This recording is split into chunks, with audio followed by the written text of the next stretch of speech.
All right, thank you very much, Winfrey. And today on Book Chat, we have a very, very interesting one today.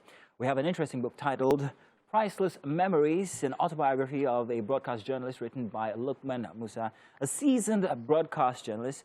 In this piece, he brings to the fore his personal experiences as a Nigerian broadcaster who discovered his talents as a child and nurtured it progressively into adult life. You are welcome, Mr. Musa. Good to have you here. Good morning. Good morning. Nice wow, to be man. with you, I read your book.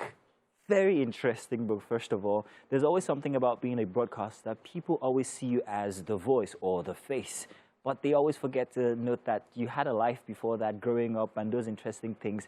And you chronicled all of that inside of this book here, which I found very interesting. Yeah. But first, let's talk about your writing this book. It didn't come easy. You lost your files many, many times, as recently as last year. Do you want to tell us about that? You can say that again. Actually, it's so traumatic, to say the least. It's a long story, but let me cut it short.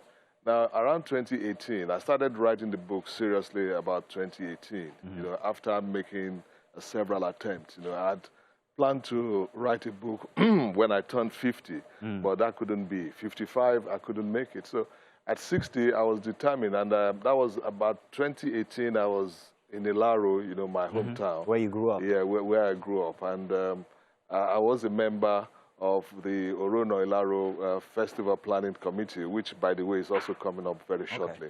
I was in a hotel thinking about, you know, what to do. I was just lounging. I didn't find anything to do. So I got on my laptop, and the idea came that why not start writing the book right now? So I started in 2018. And before I left the hotel, I think I've written about 6 pages, you know, of that book.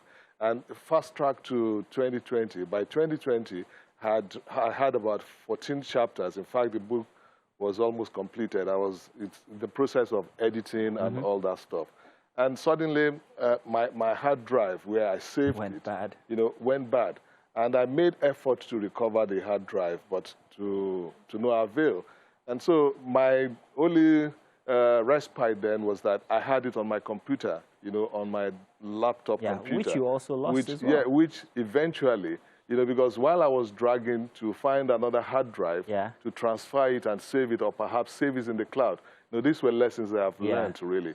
And so I left it until the event of October 20th, 21st, as a matter of fact, at our station here, after the NSAS melee, you know, the shooting of at the Lekki toll gate.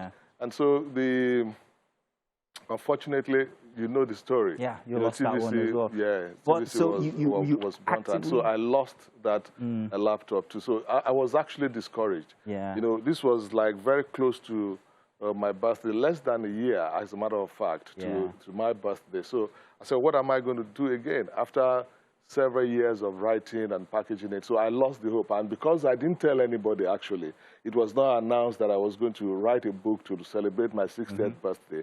So I left it at that. But it kept hurting me deep inside.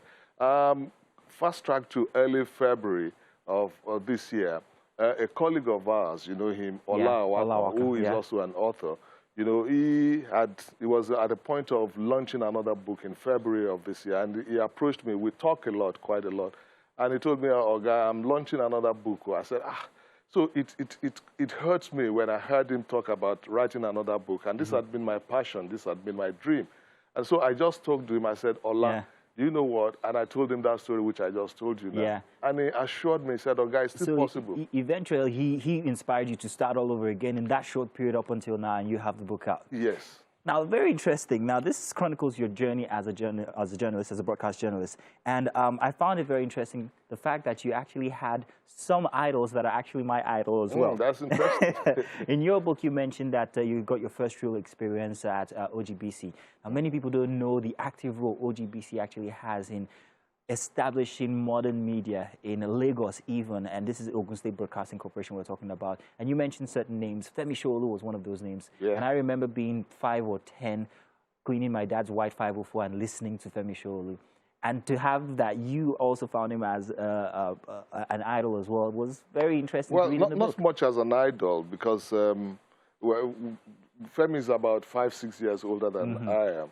And when I met him, we were about contemporaries. You know, we had some seniors then, like the likes of Ayodele Sulaiman. Yeah. You have the Deji Marcus and the rest of Is it weird that I know these names? Yeah, it's not, because you see, it's a passion. Yeah. Right from childhood, I've always loved to listen to radio. Yeah. And so many other broadcasters will tell you same. You know, you're attracted to whatever is your interest. What was that name you started radio as? DJ ML 2000. He tells us a very interesting story about how he started as a DJ. ML 2000 wasn't really my coinage. You know, I got into broadcasting the same day with another friend, Lukman Musa. I've forgotten his surname now. Muiwa or Dekunle or Bakunle, you know, he has that long name and a very good baritone voice. So when I got into I didn't really have a name, you know, like a guy name. I was just known as Lukman Musa Lukman. And so he said to me, he said, that's not funky enough now. You have to be on radio. And he coined the ML 2000. You know, the year 2000 in 1981 seemed like futuristic, so I can understand so futuristic that ML 2000. And so that was how that name okay, so I want to ask you one question. So, Lassen, what skincare products do you like best? Oh. That's quite funny. That's actually at the beginning, when I didn't really know let's my tell left what it or was. my right. That's the first line of the first experience you actually had being in mass media, which was an advert which you starred in, your voice and your semblance being used for a skincare product. Yeah, Label Silma Skin Cream. That's the name of the cream. How old were you then? I think I was about 5-6 years old. Wow, really? Yeah, I was pretty small. And you know, they wanted a baby. You know, I was holidaying with my cousin. You know, one of my cousins from my mother's side, really. You know, somewhere around Anifowoshe, Akeremi Street to be quite precise. And the manufacturers of that product happened to be living very close. In fact, the next house to my cousin's house where I was holidaying. And so I didn't know what they saw in me. Actually, you know, I started way back from Ibadan, you know, during the days of the WNTV, where I went to let me say, the only prominent nursery and primary school, maybe not the only one at that time, but the only prominent nursery and primary school in the entire Western region. And that's Omolewa Nursery and Primary School. The school is still in existence today. And so that was the only school that was the ground for most TV producers. As a matter of fact, there was only just one TV station, the first in Africa, you know, in Ibadan. And so they will have to come to the school to look for kids. And so I was always really being selected, and that was my first experience. It's very interesting. Now, your book, you would say, is something that every broadcaster should find and also read, because it gives very, very interesting insight into the beginnings of what we find now as modern media here in Nigeria. What's your advice for people like me who want to toe your line? Well, you see, there are the individual differences. We all have all kinds of experience, but if you read my book, what you would discover, there's always been this argument whether broadcasters are born or they are made.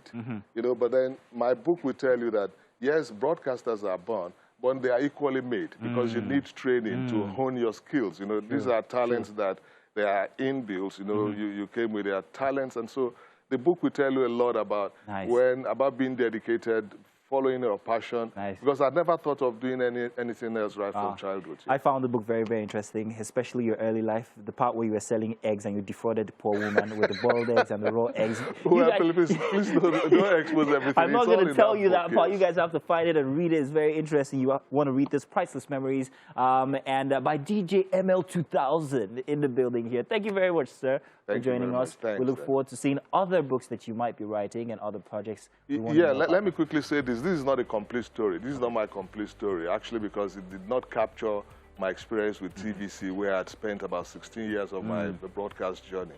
And that's deliberate. I'm looking forward to write that and put that experience into bear. As a matter of fact, that would be the meat. Well, there you heard it. Thank you very much once again, sir. Thank you very much. Do stay tuned. We have other very interesting content coming your way here on Wake Up Nigeria today.